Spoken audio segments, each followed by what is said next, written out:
My name is Oliver Queen. For 5 years, I was stranded on an island with one goal: survive.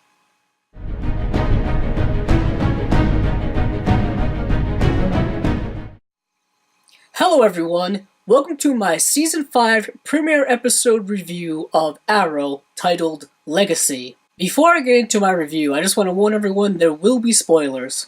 Well, we're back. It has been 5 months since the end of the events of last season with Damien Darhk, and now we are reunited with Team Arrow. Oliver is still the mayor. He is dealing with police corruption and splitting time between his commitments with that and his commitments as the Arrow. Felicity is still working with him. Thea is his assistant, but she is no longer a crime-fighting vigilante. John Diggle is still in the army, and unfortunately Captain Lance has fallen off the wagon and is back to being an alcoholic. Oliver now has to struggle with splitting his time between his mayoral obligations and being the only active member of Team Arrow. As you remember from last season, at the end of it, everybody kind of went their separate ways. So the only people really left doing anything are Felicity, now accompanied by Curtis, who we were introduced to last season, who is now a part of Team Arrow, and I feel will be a more active part of Team Arrow as the season goes on, but I'll get to that later. He really needs to assemble a new Team Arrow because, as we all know from the previous seasons, he can't really do everything by himself. As much as he thinks he can, he can't. Throughout this episode, Felicity was really pushing creating a new team because since the Arrow has become more active in public life, it has inspired a lot of people to take kind of justice into their own hands. And we're introduced to one of them in this episode called Wild Dog. We don't get much about him. All we know is that he is inspired by Arrow. As we know, with a new season come new villains. And in this episode, we got two villains. One was seen at the end, but I'll get to him later. First one was Tobias Church, portrayed by Chad L. Coleman. For those of you who don't know who Chad L. Coleman is, he was in The Walking Dead as well as The Wire, and he is portraying a very kind of no-holds-barred, serious gangster-type figure. You see in the episode that he's trying to rally all of the street gangs to take on the Arrow. And as we also see in the episode, he's a bit unpredictable in terms of his behavior. Later on in the episode, towards the very end, we got a small glimpse of Prometheus. Prometheus is a villain from the comic books who did a lot of terrible things to Team Arrow and as well as Star City, so I'm not quite sure how far they're going to push it this season, but all I can say is that he will definitely be a major villain. Once again, just like the previous seasons, we get a small snippets of flashbacks throughout the episode. And I don't know about anyone else, but for the last two seasons, this was my least favorite aspect of the show.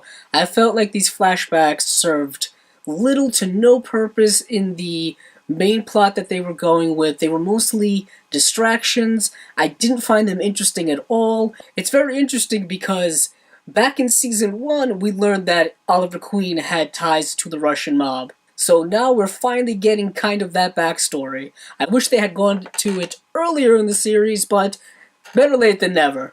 I must mention Captain Lance, portrayed by Paul Blackthorne, who I have always had a great affinity for in the series, specifically as a character and as an actor. This character has gone through so much tragedy in his life that we've finally seen him reach his breaking point. He lost not one daughter, but both of his daughters. His marriage has been completely gone for years. He can't really hold a personal relationship with really anyone right now, but hopefully he'll be able to rise up above it again. As we saw in the episode that he is willing to turn his life around, willing to be a more active part of Team Arrow. Like I said earlier, it's nice to see Curtis be a much more active member of Team Arrow. When he was first introduced last season, I believe there were rumors that he would eventually become the comic book character Mr. Terrific, and I can definitely see that happening this season. As we saw in this episode, he was mugged in Star City. At the end, he basically told Oliver Queen that he wanted him to train him. The episode was definitely more action-heavy. There were a lot of elongated, choreographed fight scenes that were all shot using Steadicam.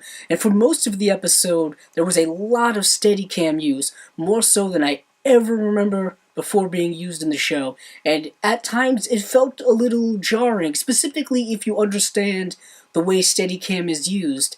If you notice, there's a lot of unbroken takes where just the camera moves and there are no cuts. But in the episode, there was a lot of cutting though, which was very odd to me. If you're going to utilize Steadicam and have a lot of editing, they don't really usually mesh together, but they used it in the episode, and it kind of worked. For at least from what I understand, there's been a lot of positive buzz, specifically about how the action scenes were shot. This may seem like a small nitpick in the episode, but am I the only one who didn't like the Laurel Lance statue? I mean, I like the gesture honoring a fallen character, someone who was very close to Oliver Queen. I understand that. But the statue just did not look very good. Also, why were there so little people there at this memorial?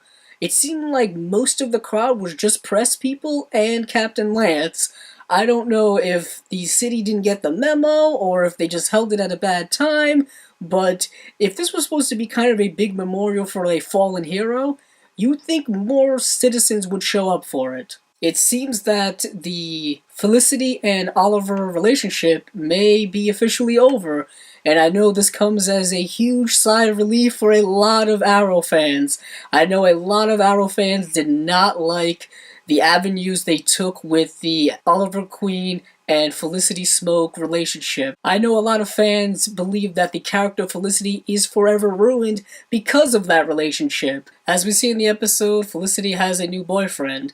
Will that create some type of tension between the relationship of Felicity and Oliver? Because I think we all understand that Oliver's probably not over Felicity. I'm curious how long Chad L. Coleman's character is going to be around, because after Oliver has dealt with people like Ra's al Ghul and Damien Dark and Deathstroke, how forbidding can a character like Chad L. Coleman's be? That's the one problem I have with Arrow, is that he has fought in such great foes in the past. How are you going to one-up it this season? That's where I think Prometheus is going to come in, so that's going to be very interesting to see later on. Overall, I have to say it was a very strong premiere episode.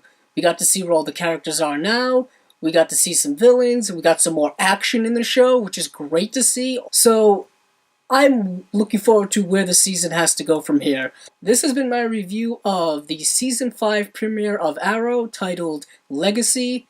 If you like this video, please stick around because there'll be a lot more episode reviews of superhero television shows, specifically Flash, Supergirl, Gotham, and Agents of S.H.I.E.L.D.